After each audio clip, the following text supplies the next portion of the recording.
এখানে কি সবাই নিজের হৃদয়ে একটি অম্লিন লেবেল বা চিহ্ন বয়ে বেড়ান? জীবন প্রায়শই আমাদের বড় কোনো ভুলের দিকে নিয়ে যায়। হয়তো সেটি ব্যবসায় ব্যর্থতা, সম্পর্কের কোনো গভীর ক্ষত, অথবা এমন কোনো লজ্জাজনক অতীত জানিয়ে আমরা কখনোই কথা বলতে পারি না।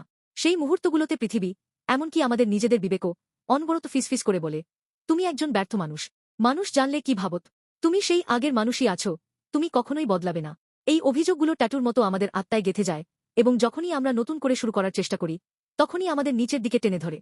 তবে ঈশ্বর নিজে ঘোষণা করেছেন যে তিনি সেই নির্মম লেবেলগুলো সরিয়ে দিয়েছেন, গড়িয়ে দিয়েছেন। ইসরায়েলীয়রা যখন কনান দেশে প্রবেশ করল, তখন তারা সুন্নত করল। তখন ঈশ্বর বললেন, আজ আমি তোমাদের ওপর থেকে মিশরের কলঙ্ক দূর করলাম, গড়িয়ে দিলাম। যিহোশুয়া 5:9 এই প্রেক্ষাপটে কলঙ্ক হিব্রু চেরপাহ মানে হল অপমান, অবজ্ঞা এবং কলঙ্ক। ইসরায়েলের জন্য মিশরের কলঙ্ক কি ছিল? এটি ছিল 430 বছরের দাসত্বে তাদের সহ্য করা অবজ্ঞা এবং জগতের উপহাস। যারা হাসাহাসি করে বলত, তারা কেবল মরুভূমিতেই মারা যাবে। গিলগাল নামক স্থানে ঈশ্বর তাদের অতীতের সমস্ত লজ্জা সম্পূর্ণভাবে মুছে দিয়েছিলেন। গিলগাল কেবল একটি ভৌগোলিক স্থান নয়, এটি এমন একটি জায়গা যেখানে আমাদের জীবনের রিসেট বাটন চাপা হয়, যা সমস্ত দাগ এবং অপমানকে পরিষ্কার করে দেয়। এই গড়িয়ে দেওয়ার অনুগ্রহ যীশু খ্রিস্টের ক্রুশে পুরোপুরি প্রকাশিত হয়েছিল। যীশু আমাদের বহন করার কথা ছিল এমন লজ্জার প্রতিটি কণা নিজের ওপর তুলে নিয়েছিলেন।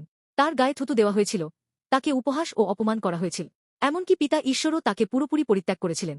যীশু আমাদের কলঙ্ক চেরপাহ নিজের শরীরে ঢেলে দিয়েছিলেন, এবং কবরের সামনের বিশাল পাথরটিকে গড়িয়ে দিয়ে তিনি পুনরায় জীবিত হয়ে উঠেছিলেন। আমরা যখন খ্রিস্টে থাকি, তখন আমাদের অতীতের ভুল বা আঘাতগুলো আর আমাদের পরিচয় দেয় না।